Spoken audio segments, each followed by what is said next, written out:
السلام علیکم ورحمۃ اللہ وبرکاتہ۔ آج میں آپ کے لیے ایک اور دھماکے دار ویڈیو کے ساتھ حاضر ہوا ہوں۔ محمد علی مرزا کا بہترین بیان، ونڈرفل بیان۔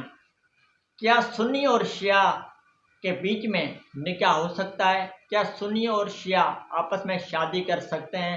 بہترین بیان ہے، امیزنگ بیان ہے، ونڈرفل بیان ہے۔ ویڈیو کو اسکپ نہیں کریں گے، یہ ویڈیو آپ کے لیے بہت کمال کی ہونے والی۔ چلتے ہیں بیان کی طرف اور سنتے ہیں محمد علی مرزا کا کیا سنی شیعہ کا نکاح درست ہے؟ اس میں میرا سوال ہے، وہ مولانا مودودی رحمہ اللہ سے نا کسی نے، اچھا مددی گل ہے، مولانا مودودی رحمہ اللہ سے کسی نے پوچھا کہ جب کئی صحابہ نے یزید کی بیعت کر لی تھی تو حسین علیہ السلام نے بیعت کیوں نہیں کی؟ ٹھیک ہے، ان کو کیا مسئلہ تھا، وہ بھی کر لیتے۔ آئے ہائے ہائے، مودودی صاحب نے اینٹی وینم دیتا۔ انہوں نے کہا جب حسین نے بیعت نہیں کی تھی تو باقیوں نے کیوں کر لی؟ وارث رسول تو حسین تھا۔ میں آپ سے یہ سوال پوچھتا ہوں کہ جب حسین نے بیعت نہیں کی حضور کے بچے نے، باقیوں نے کیوں کر لی؟ میرے کو تو بعد ہی پوچھو نا کہ باقیوں نے کر لی سی تے حسین نے، میں تانوں پوچھنا جو حسین نے بیعت نہیں کی تھی باقیوں نے کیوں کر لی؟ اے پھکی جواب ہے، کیا زبردست جواب ہے۔ ٹھیک ہے جی، تو ہن سوال تو ریپیٹ کرو، ہن تو یاد ہے۔ کیا سنی شیعہ کا نکاح درست ہے؟ ہاں، اس کا بھی میں پھکی والا جواب دیتا ہوں کہ سورہ المائدہ کے اندر آیا ہے کہ اہل کتاب کی جو عورتیں ہیں ان کے ساتھ مسلمان مرد شادی کر سکتے ہیں۔ اہل کتاب یہود و نصارہ شرک بھی کرتے تھے، لیکن اللہ نے ان کو بینیفٹ آف ڈاؤٹ دیا کہ یہ پیغمبروں کے ماننے والے ہیں، اور نبی علیہ السلام کے زمانے میں بھی مشرک تھے، ان کے شرک کو ایڈریس کیا گیا۔ قرآن نے کہیں یہ نہیں کہا جو شرک نہ کرتا ہو یہودی اور عیسائی اس سے کر لو، نہ، بت پرست کے ساتھ منع کیا، اور جو اہل کتاب مشرک ہے اس کے ساتھ اجازت دے دی، اور اجماع امت ہے، کسی کا بھی انکار نہیں ہے۔ تو یہودی اور عیسائی عورت کے ساتھ مسلمان مرد کی شادی ہو سکتی ہے؟ ہو سکتی ہے۔ تو میں اگلا سوال پوچھتا ہوں کسی سنی سے کہ اگر یہودی اور عیسائی کی عورت جو تمہارے نبی کو وہ کہتے ہیں کاپی رائٹس کا مقدمہ کریں گے، اس نے جھوٹا پیغمبری کا دعویٰ کیا ہے، نعوذ باللہ، جو نبی علیہ السلام کے گستاخ ہیں ان کی عورتوں کے ساتھ تو شادی ہو رہی ہے، اور نہ صرف گستاخ ہیں بلکہ ان کو نبی مانتے ہی نہیں ہیں، تو شیعہ کیا نبی علیہ السلام کو نہیں مانتے؟ محمد اور آل محمد کہتے ہیں۔ آپ تو ہر بزرگ بابے کے آگے جھکے ہوئے ہوتے ہیں، وہ تو اہل بیت سے باہر ہی نہیں جاتے ہیں، وہ کہتے ہیں محمد اور آل محمد۔ تو اگر ہم دنیا میں انٹرنیشنل عدالت میں مقدمہ پیش کریں کہ ایک عورت وہ ہے جو نبی علیہ السلام کو نعوذ باللہ جھوٹا پیغمبر مانتی ہے، نعوذ باللہ، اور وہ آپ پہ ایمان ہی نہیں لاتی ہے، اور حضرت عیسیٰ کو بھی اللہ کا بیٹا مانتی ہے، اس سے تو اسلام زیادہ دیر ہے نکاح کرنے کی، اور دوسری طرف ایک شیعہ ہے جن کے بارے میں آپ کا موقف یہ ہے کہ وہ کسی صحابہ کو انہوں نے برا بھلا کہہ دیا۔ اور مجھے مولانا اسحاق صاحب کی بات یاد آ گئی، وہ فرمایا کرتے تھے کہ جی اسلام سے نکالنے کے لیے اسی چیز کا انکار ضروری ہے جو اسلام میں آنے کے لیے اقرار کیا جاتا ہے۔ اسلام میں آنے کے لیے ابو بکر و عمر کا کلمہ پڑھایا جاتا ہے، یا عثمان و علی کا، یا نبی علیہ السلام کا۔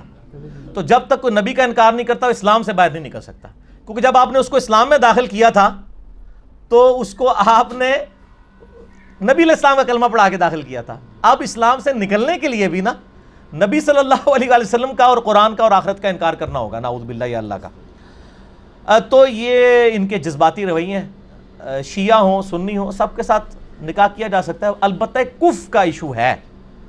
میں تو اگلی بات کرتا ہوں، میں سنیوں سے پوچھتا ہوں کیا کوئی بریلوی اپنی بچی کسی اہل حدیث یا دیوبندی کو دے گا؟ تو وہ تو شیعہ نہیں ہے، وہ تو سنیوں کے آف شوٹ ہیں۔ سر یہ سوال بدلیں سنی شیعہ کا انکاح، اس سوال کو یہ کریں کہ بریلوی کی لڑکی کا دیوبندی کے لڑکے کے ساتھ ہو سکتا ہے، تو کہیں گے نہیں، دیوبندی کی لڑکی کا بریلوی، وہ آپس ہی نہیں کرتے، تسی ایڈے بڑے فرق ہی پہنچ گئے ہو، انہوں تو یہی مت نہیں ہے، بلکہ یہ آتی اور مماتی کا نکاح نہیں ہوتا دیوبندیوں میں آپس میں۔ رائے ونڈ سے فتویٰ نکلا ہوا ہے، باقاعدہ مفتی کی کال چڑھی ہوئی ہے یوٹیوب پہ، تبلیغی جماعت والوں نے کال کیا جی ہمیں فتویٰ دیں، یہاں پہ ایک مماتی دیوبندی عالم دین ہے، اس کے پیچھے نماز پڑھیں، ان کا بدعتی ہے، اس کے پیچھے نماز نہیں ہوگی، تو بچی کا نکاح کہاں سے دیں گے؟ دیوبندی آپس میں نہیں ایک دوسرے سے نکاح کر سکتے میرے بھائی۔ ڈاکٹر طاہر قادری صاحب کے ماننے والوں کی بچی کا الیاس قادری صاحب کے ماننے والوں کے بچے سے نکاح نہیں ہو سکتا میرے بھائی۔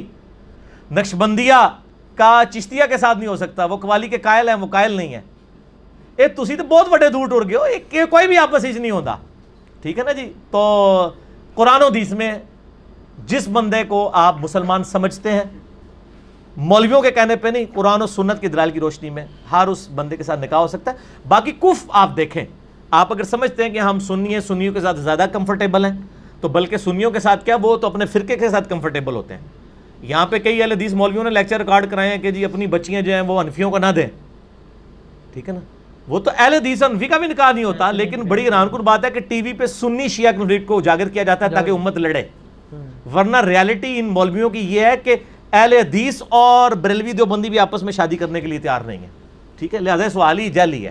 اچھا، یہ آپ نے کفر کی بات چھڑی ہے تو اس میں پھر سادات کا بھی مسئلہ کور کر دینا. ہاں، سادات کے بارے میں میرا موقف وہی ہے کہ سادات بھی اس امت سے ہیں اور غیر سادات کے ساتھ ان کی شادی ہو جائے گی، کوئی اس کے اوپر نہیں ہے. اچھا، ایک علی بھائی ایک چیز آپ سے کلیئر کر لوں، بعض علماء یہ بات بھی کہتے ہیں کہ یہ جو حکم ہے نا کہ آپ اہل کتاب سے شادی کر سکتے ہیں، یہ آج کے اہل کتاب اس میں شامل ہی نہیں. میں نے بتایا وہ علماء کا موقف شاذ ہے. نہیں نہیں نہیں، کوئی نہیں، غلط ہے. اچھا، یہ صحیح بخاری میں حضرت عبداللہ بن عمر کا بھی موقف ہے. اچھا، ہاں، لیکن امت نے نہیں قبول کیا. یہ جعلی موقف ہے، اس لیے کہ قرآن نے اس کی تفریق نہیں نہ کی. قرآن تو ایک ایک شرک کھول کے بیان کر رہا ہے. تو قرآن یہ کہتا نا کہ اہل کتاب موحدین کے ساتھ کرو. اچھا، ٹھیک ہے نا. یہ کہتے ہیں جو اہل کتاب اللہ کو ایک مانتے ہو نا اس سے ہوگا. ہم ان سے یہ پوچھتے ہیں کہ جو اہل کتاب اللہ کو ایک مان رہا ہے لیکن نبی علیہ السلام کو جھوٹا پیغمبر مان رہا ہے، تو آپ کی غیرت گوارا کرتی ہے؟ ہاں، لیکن غیرت نہیں گوارا کرتی. لیکن آپ بھی مسئلہ مانیں گے کہ شادی ہو جاتی ہے، تو آپ کا مسئلہ تو پھر وہیں پہ ہے. اللہ کو ایک مان بھی رہے ہیں تو نبی علیہ السلام کو تو وہ جھوٹا کہہ رہے ہیں نا. یہ آپ نے جو بات فرمائی نا، اس سے ایک سوال میرے ذہن میں آ گیا جو غالباً غامدی صاحب سے کسی نے کرنا تھا، میں نے سنا تھا، کوئی صحیح یاد نہیں آ رہا کس نے کیا، کہ جی یہ تو آپ بتائیں کہ جب آپ یہ کہتے ہیں کہ جب ان سے شادی جائز ہو جاتی ہے، جائز ہے صاحب کے نزدیک آپ فرما رہے ہیں، تو وہ کہتے ہیں کہ جی پھر ساتھ یہ بھی حکم ہے کہ ان کو دوست سے نہ بناؤ، تو بیوی کے ساتھ کیا نفرت رکھ کے نہیں.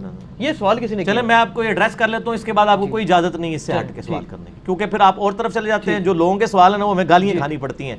3 ہفتے سے پرچیاں پینڈنگ ہیں اور آپ نے بیچ میں اپنا جو ہے نا وہ معاملہ سوال سے ضمن آ گیا. نہیں ضمن نہیں نہ کرنا، آپ کو منع کیا تھا نا میرے بھائی. لوگوں کی حق تلفی ہو رہی ہے نا، یہ کام نہ کریں آپ. ٹھیک ہے، اپنا مطلب نہ نکالیں نا آپ. مسئلہ یہ ہے کہ یہود و نصارہ کے ساتھ دلی دوستی منع ہے. قرآن میں کہیں نہیں آیا کہ یہود و نصارہ کے ساتھ دوستی منع ہے. دلی لگاؤ نہیں ہونا چاہیے. دلی لگاؤ ایسا لگاؤ جس میں آپ اسلام سے ریلیٹڈ کوئی راز اس کے سامنے کھول دیں. اور یہاں تو لوگ بیویوں سے تنخواہیں چھپائے بیٹھے ہوئے ہیں، مسلمان بیویوں سے. وہ تو کسی نے نہیں پوچھا کہ تنخواہیں کیوں چھپائی ہوئی ہیں. تو یہود و نصارہ میں سے بھی اگر کسی نے کوئی عورت کر لی ہے، آپ نے مسلمانوں سے تنخواہیں چھپائی ہوئی ہیں، اور کوئی اسلام کا ایسا راز ہے جس کی وجہ سے اسلام کو نقصان ہو سکتا ہے، اور وہ کوئی یہود و نصارہ کی بیوی اس کی ہے، تو اس سے چھپا لے تو اس میں کیا حرج ہے؟ آپ نے تو بیویوں سے تنخواہیں چھپائی ہوئی ہیں. صحیح. ٹھیک ہے، جو آپ چوری چھپے پچھلوں کو خرچے بھیجتے ہیں وہ چھپائے ہوئے ہیں. تو ادھر آگے سارا میں نے پھکیلے جواب دیا گا نا. ٹھیک ہے، چلو اچھا کور ہو گیا جی. اسی کور کرنا ہے. اگلا سوال جو غامدی صاحب کا ذکر کیا وہ غامدی صاحب کا سوال ہی آ گیا جی. جاوید غامدی صاحب کسی کو کافر نہیں سمجھتے، حتیٰ کہ قادیانیوں کو بھی کافر نہیں کہتے، حالانکہ وہ خود نبی صلی اللہ علیہ وسلم کو آخری نبی مانتے ہیں. اب اس تضاد میں ہمارا کیا عقیدہ ہونا چاہیے؟ ہمارا عقیدہ میرے بھائی ریکارڈڈ ہے. غامدی صاحب کا جو مسئلہ ہے نا وہ پہلے یہ بتائیں یہ درست ہے وہ نہیں؟ میں اس پہ کوئی کمنٹس نہیں کروں گا، اس لیے کہ وہ بڑا کمپلیکس مسئلہ ہے. میں یہاں پہ آپ کو غامدی صاحب پہ پی ایچ ڈی تھیسس کرانے کے لیے نہیں بیٹھا ہوا. اچھا، میں آپ کو اپنا موقع بتا دیتا ہوں. میرا یوٹیوب پہ ایک کلپ ہے قادیانیوں کو دعوت اصلاح، اس میں میں نے اپنا موقف بیان کر دیا. میرا موقف یہ ہے کہ نبی صلی اللہ علیہ وآلہ وسلم کے بعد کوئی شخص امتی نبی ہونے کا دعویٰ کرے یا وہ دعوی نبوت تو نہ کرے، لیکن کشف اور الہام کے ذریعے امت کو بتایا کہ جی میرا کو اللہ نہ ڈائریکٹ رابطہ ہے، وہ سب کے سب ایک کیٹیگری میں فال کرتے ہیں. میں سب کو ختم نبوت کا ڈاکو سمجھتا ہوں اور یہ سمجھتا ہوں کہ ان کا یہ عقیدہ ان کو اسلام سے باہر نکال دیتا ہے. ٹھیک ہے، میرا موقف ریکارڈڈ آپ دیکھ لیں، ہزاروں لوگ وہ دیکھ چکے ہیں. قادیانیوں کو دعوت اصلاح. اور باقی میں ادھر ایڈ کر لوں کہ جتنی بھی پاکستان میں تحریکیں چل رہی ہیں نا ختم نبوت کی، میں ان تحریکوں کو ختم نبوت تحریکیں سمجھتا ہی نہیں ہوں. کیونکہ اگر یہ ختم نبوت تحریکیں ہوتی تو جن جن لوگوں نے ختم نبوت پہ ڈاکہ مارا ہے ان لوگوں کے خلاف ہوتی. یہ صرف اینٹی قادیانی تحریکیں ہیں، لہٰذا یہ اپنے نام چینج کریں، اس کا نام رکھیں اینٹی قادیانیت تحریک. کیونکہ اگر ختم نبوت تحریک کی بات ہوگی تو جن جن لوگوں نے ختم نبوت پہ ڈاکہ مارا ہے اور وہ ان کا تعلق چاہے آپ کے کسی سلسلے کے ساتھ ہے، ان سب کو اسی لاٹھی سے آنکنا ہوگا. آپ یہ کہہ سکتے ہیں کہ یہ کتا روسٹ ہے، یہ بلی روسٹ ہے، لیکن ہے دونوں ہی حرام ہوں گے.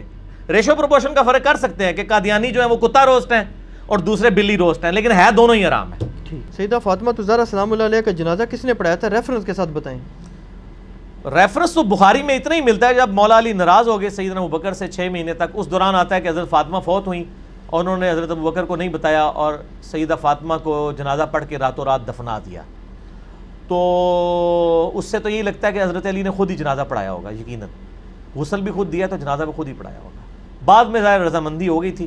اب مسئلہ 55B ہے حدیث قرطاس پہ، وہ ایک ڈیٹیل طلب ٹاپک ہے، میں آج اس کی ڈیٹیل میں نہیں جا سکتا. اس سے اتنا ہی رہے. کیا حضرت زینب سلام اللہ علیہ نے بدعا دی تھی کہ شیعہ قیامت تک ماتم کرتے رہیں گے، شیعہ آخر کیوں سینہ کو بھی کر رہے ہیں؟ یہ میں سنیوں سے پوچھتا ہوں کہ شیعہ کیوں سینہ کو بھی کر رہے ہیں. میرے آفس میں وہ 5-6 سنی اکٹھے ہو کے آگے، تو میں نہیں جانتا تھا کہ یہ میرے لیکچرز دیکھتے ہیں. کچھ اہل حدیث تھے، کچھ دیوبندی تھے، کچھ بریلوی تھے. وہ دوسرے آفس سے آئے کہ جی انجینئر صاحب کے ساتھ چائے پی لیں. تو انہوں نے مجھ سے یہی سوال کیا کہ یہ شیعہ کیوں پیٹ رہے ہیں اور کس کو پیٹ رہے ہیں. میں ہے تو انہوں پیٹ رہے ہیں. اچھا ان سب نے نا ایک کہکا بلند کیا. وہ کہکا اس لیے بلند کیا کہ ان کو بات سمجھ آ گئی کہ میں کیا کہہ رہا ہوں. وہ کہنے لگے انجینئر صاحب ہم آپ کی ویڈیوز دیکھتے ہیں، ہمیں پتہ ہے. میرے بھائی جب آپ صلی اللہ علیہ وآلہ وسلم کی وفات کے بعد حضرت حسن کو زہر دے دیا گیا، سیدنا حسین کو ان کے گھر والوں سمیت شہید کر دیا گیا، مولا علی تینوں خلفاء کے ساتھ وزیر کی حیثیت سے رہے، جب حضرت علی کی باری آئی تو لوگ تلواریں اٹھا کے ان کے اوپر چڑھ دوڑے. جب آپ اہل بیت کے ساتھ کنٹینیوس یہ معاملہ، اور پھر صلح حسن کے بعد سے لے کے 60 سال تک ممبروں پہ سب و شتم حضرت علی پہ ہوتا رہا، تو سر اس کا ریونج بھی تو سامنے آئے گا نا. ہر عمل کا ایک رد عمل ہوتا ہے. تو یہ کہنا جی وہ یزید پیٹا تھا، اس نے کالے کپڑے پہن لیے تھے، یہ تو انہوں نے آل امیہ کی بدماشیوں کو چھپانے کے لیے یہ چیزیں گھڑی ہیں. شیعہ جو پیٹ رہے ہیں ہمارے نزدیک تو ماتم کرنا حرام ہے. میرا تو کلپ ہے ماتم کے اوپر، میں نے تقریباً 1 ملین کے قریب لوگ دیکھ چکے ہیں. ماتم کے حق میں 3 دلائل اور ان کا جواب. لیکن اس کی ریالٹی کو بھی دیکھیں. جس طرح آج آپ دیکھ رہے ہیں سیاسی لیڈروں کے گھروں کے باہر بھی تو لوگ ماتم کر رہے ہیں. ان کو سیدہ زینب نے بدوا دی ہوئی ہے. وہ پیٹ رہے ہیں کہ ہم پوری زندگی آپ کی پارٹی کے ساتھ اٹیچ رہے ہیں، اب لوٹے آ گئے، آپ نے ٹکٹ لوٹوں کو دے دیا ہے، تو وہ ہم کہیں گے نا ان لیڈروں کو ہی پیٹ رہے ہیں. ٹھیک ہے نا. تو یہ شیعہ بھی جناب تہنوں پیٹ رہے ہیں کہ تسی جناب اہل بیت نے جو کچھ کیتا ہے. ٹھیک ہوگا جی. بس اس کو اسی پہ رہنے دے. باقی میرا واقعہ کربلا والا ریسرچ پیپر آپ پڑھ